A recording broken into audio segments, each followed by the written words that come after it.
100 दिन लॉकडाउन। बीते 100 दिनों में बहुत कुछ बदल गया। तुम, मैं और हमारे बीच का वो रिश्ता,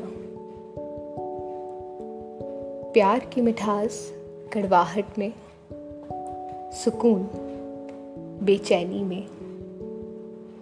मैं तुम्हारा सदा हूँ, मुझसे कुछ उम्मीद मत रखना। में बचपन में कोई परेशानी होने पर या तकलीफ होने पर माँ सदा कहती सब ठीक हो जाएगा। तब मुझे इसका मतलब समझ नहीं आया था, लेकिन आज शायद मैं समझ पा रही हूँ।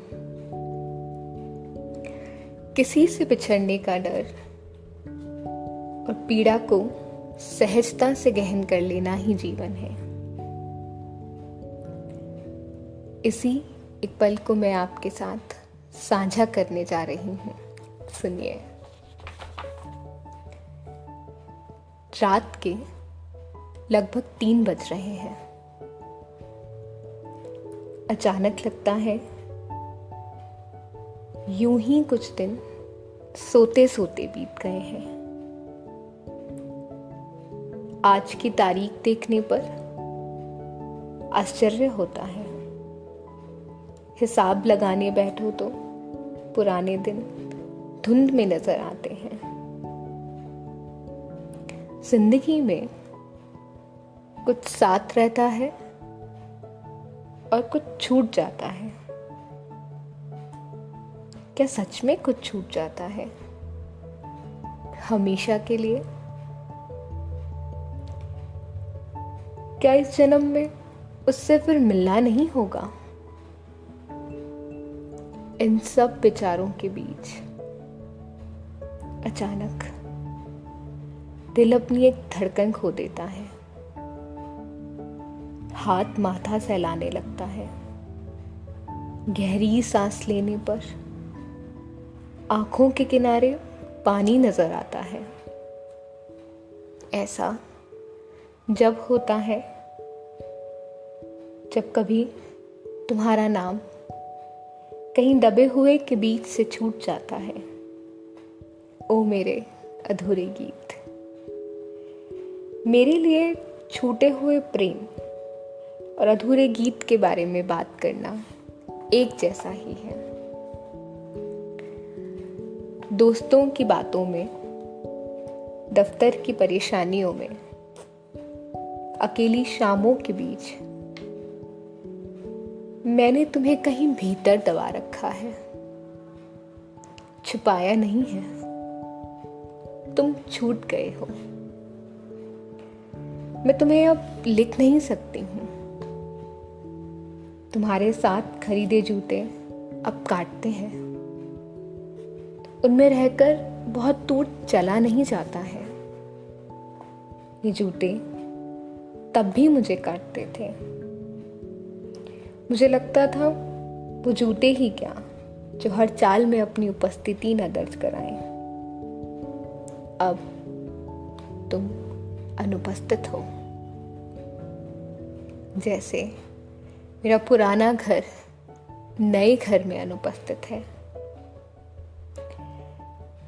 इस वक्त एक तीव्र इच्छा हो रही है, एक कोरा पन्ना उठाऊं और वो अधूरा गीत पूरा कर डालूं।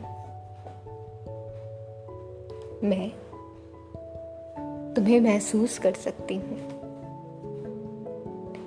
सूंघ सकती हूँ। मुझे पता है तुम दरवाजे के दूसरी तरफ हो। बिना आहट